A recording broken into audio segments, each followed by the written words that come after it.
think last time I preached, I forgot to turn my microphone on, and I didn't realize it until I was almost done. So, not that I don't have a big enough mouth that you probably all hear me anyway, but makes it easier this way. So this morning, our passage from Isaiah starts out by talking about a root that shall come out of the stump of Jesse. Now, there's a reason that there's a stump. That's because in chapter 10, God says that he's going to cut down all the trees.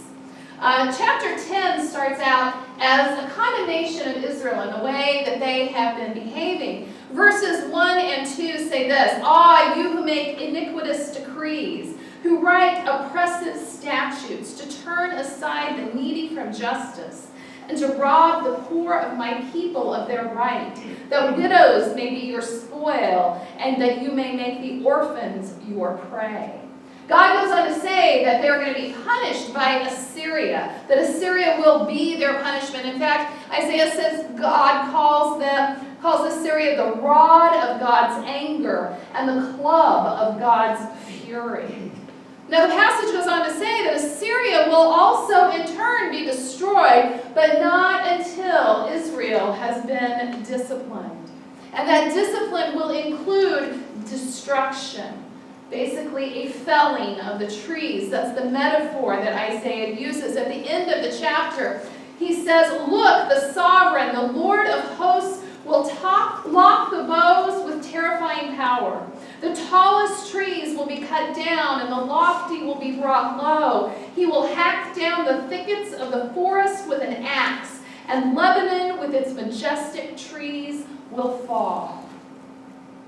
That's why there's only a stump of Jesse. But there is a stump.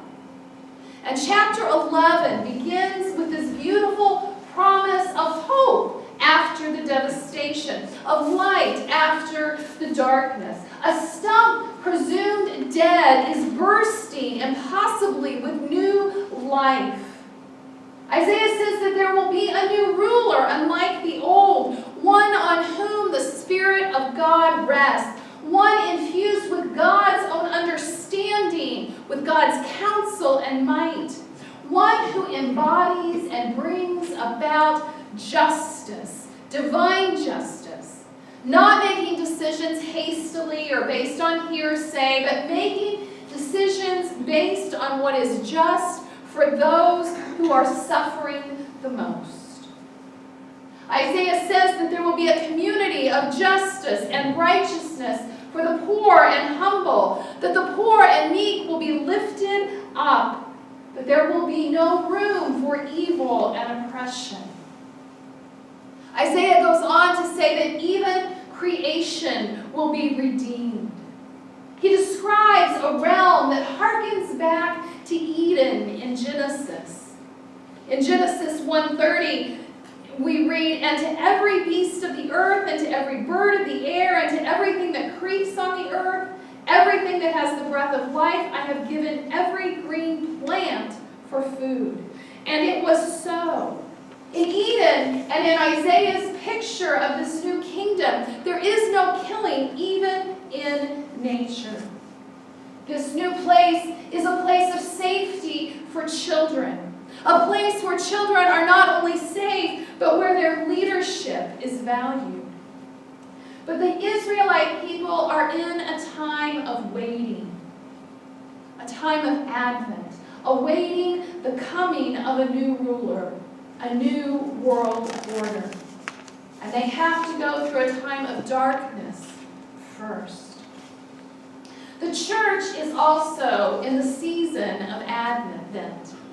We are in a time of waiting, and in the church calendar, this is the beginning of the new church year. We await the birth of a child. At Christmas, we celebrate Bethlehem and Jesus, the shepherds and angels and stars. But we also, during Advent, await Christ's second coming, that time in the future when Isaiah's vision will be fulfilled. We don't know when Jesus is coming back. But regardless, we are in a time of waiting. recognizing that it could be a long wait.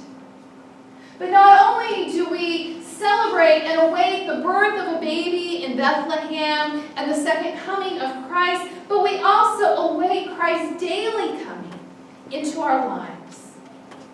This is an active wait, a time when we should be preparing our lives daily for that coming, just as parents prepare for the birth of a child. I remember when I was pregnant the first time, you know, you've heard of the term nesting, right? Women, when they're getting ready to give birth, they go around with the cows, you're ready, right? And I remember my grandmother telling me, well, because I was at the end of I was ready to be done. I was ready for this baby to come. And I remember my grandmother asked me, well, have you packed your hospital bag? And I said, no. She said, well, you're not going to go into labor until you pack your hospital bag. So I went home and packed my hospital bag, and what do you know? That night I went into labor. But we prepare ourselves for the coming of Christ in our own lives. Meister Eckhart, who was a 15th century German mystic, said this. He said, what good is it to me if Mary gave birth to the Son of God 1,400 years ago, and I do not also give birth to the Son of God in my time and in my culture? We are all meant to be mothers of God. We too are in a period of Advent, awaiting the coming of this ruler. And if we are honest, we are surrounded by stumps of destruction everywhere. War around the world, poverty, corruption, violence, as Becky shared with us even right here in our own community, greed. We see these stumps, but because of the coming of Christ, even amid these stumps, we have hope. Even in the midst of a broken creation, hope emerges. Signs of hope come forth. Jesus is born. Now, some of you may not remember when it says the stump of Jesse. Do you remember who Jesse was? David's dad. Jesse was the father of King David, who was considered the greatest king of Israelite history. But this branch from the root of Jesse is greater even than David. He is the final David, and he comes both as David's son and as David's Lord. This king who comes, this Jesus, is not just a private Savior who consoles us and brings us personal salvation. But this is a king who speaks to the hard truths about the world that we live in. I don't know how many of you have ever seen, and I will have to say, I do not recommend this movie if you haven't seen it, because it's, for the most part, it's very inappropriate. But did any of you see the movie Talladega Nights? Do you remember it? Yes. All right. So there's a scene in there where this family, so the main character is a stock car driver, and he has a very different family.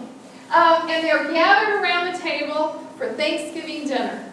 And he's going to say grace before they have dinner, which their Thanksgiving dinner is Pizza Hut, KFC, and Taco Bell.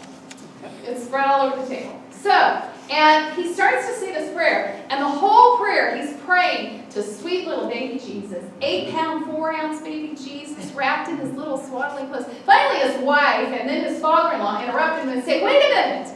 You know, Jesus didn't stay a baby. Jesus grew up to be a man. I can't remember if it's his wife or his father-in-law. One says, he had a beard. He grew up. We often like that sweet little baby Jesus, so soft and cuddly and cute. But we have to remember that Jesus grew up. That Jesus called us to a different way of life. That Jesus spoke hard truths about the world that we live in. So how do we live in this time of waiting, in this time not yet. Well, let me offer some suggestions from what Isaiah writes in this passage that we read this morning. First of all, I would say that we are called to live humbly. Where is a stump? Low down, in the ground, right? Connected to the humus. Humus and humility both come from the same root. And that humus, that dirt, that ground that that stump is connected to is God's holy mountain. We need to remain humble and stay connected to God. Humility is the recognition that while we are answerable to God, we are not God. We are called to serve God and to serve God's purposes. Jesus, when he was on earth, did not lead an armed rebellion against the Roman legions. Jesus focused on the sick and the marginalized and the broken. That's where Jesus exerted his power while he was here on earth. We also, as we live into this area of waiting and hope, need to examine and recognize our privilege. Isaiah writes, "He shall strike the earth with the rod of his mouth, and with the breath of his lips he shall kill the wicked." Now, first of all, notice that it's the decrees from his mouth, not violence, that destroy the wicked.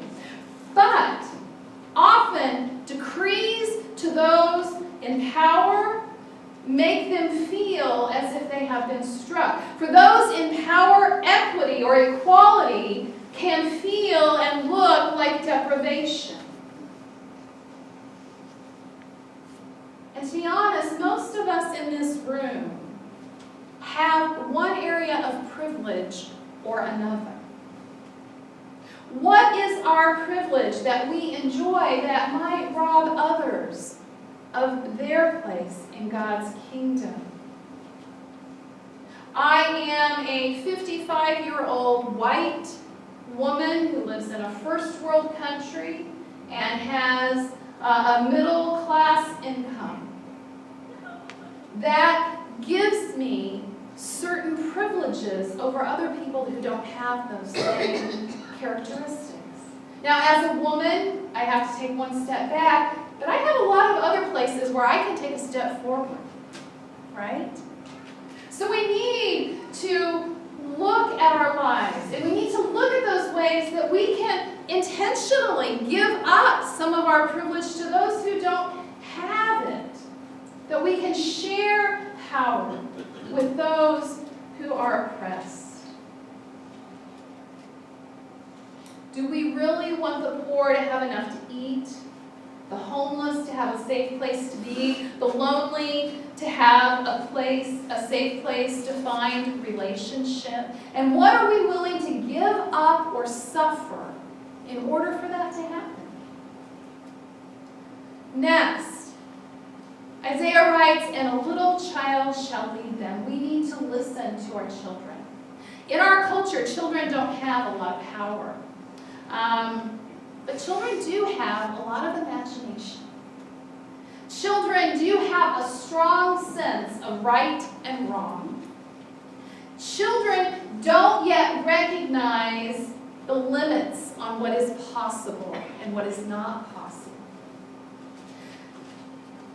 When Isaiah writes, "And a little child shall lead them," I think of some of the children who have led or tried to lead us in our culture. Think of Ruby Bridges, the first African-American child to desegregate an all-white school in the South. How about Malala,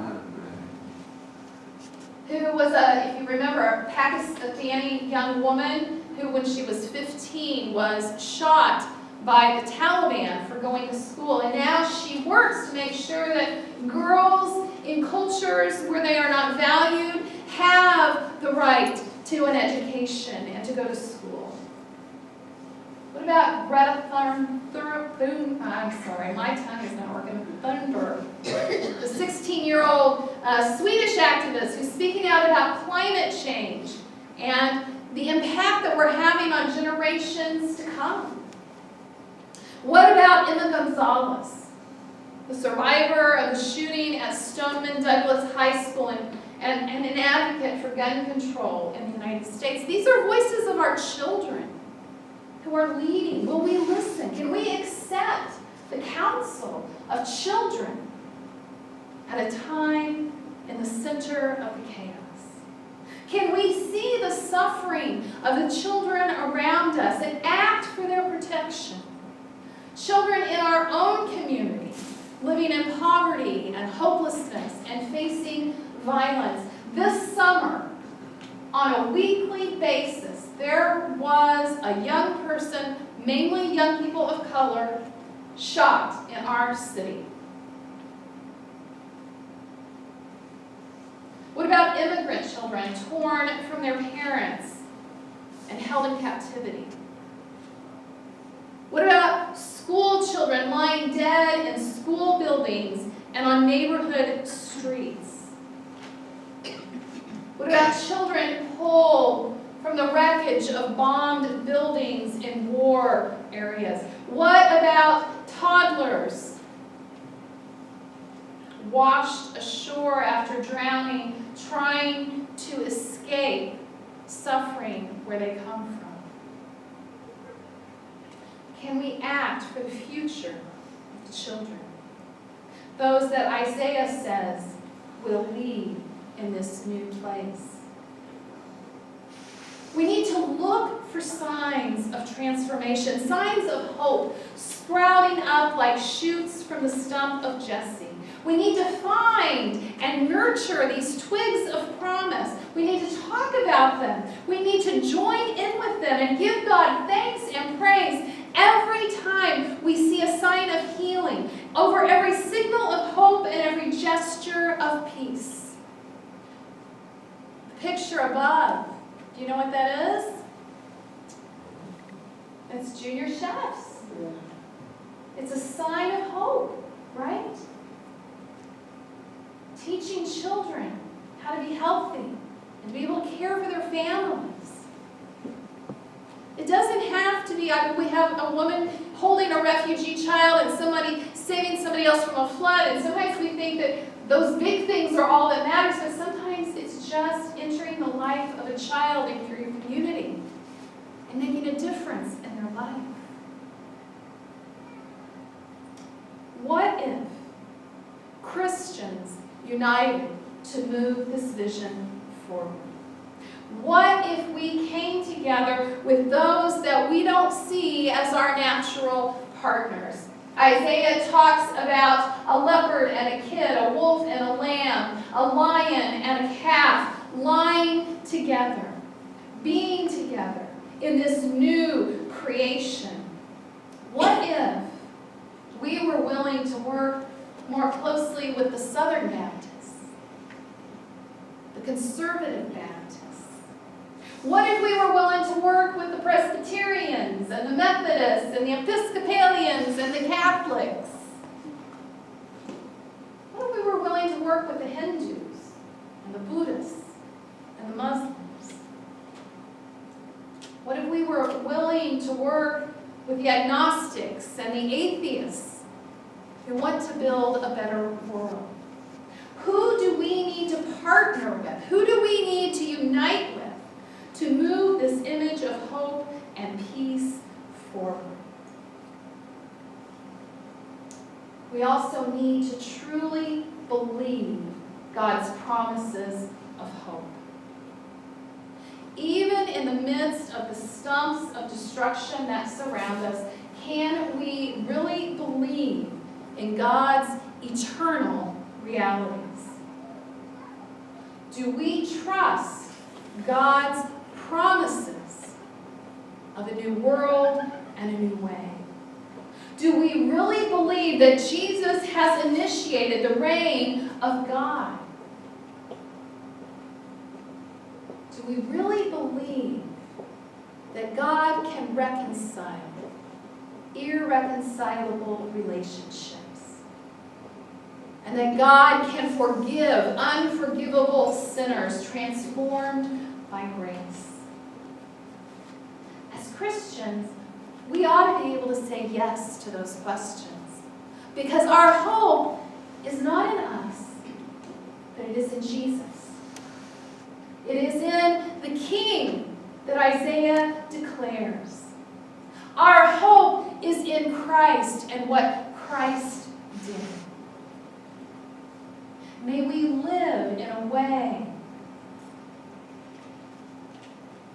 that brings about sprouts of hope from the stumps of destruction that surround us. In closing, I want to offer this blessing of hope. It was written by Jan Richardson, and it's in her book called The Cure for Sorrow. It's called A Blessing of Hope. So may we know the hope that is not just for someday, but for this day, here, now, in this moment that opens to us. Hope not made of wishes, but of substance. Hope made of sinew and muscle and bone. Hope that has breath and a beating heart. Hope that will not keep quiet and be polite. Hope that knows how to holler when it's called for. Hope that knows how to sing when there seems little cause. Hope that raises us from the dead, not someday, but this day, every day, again and again and again.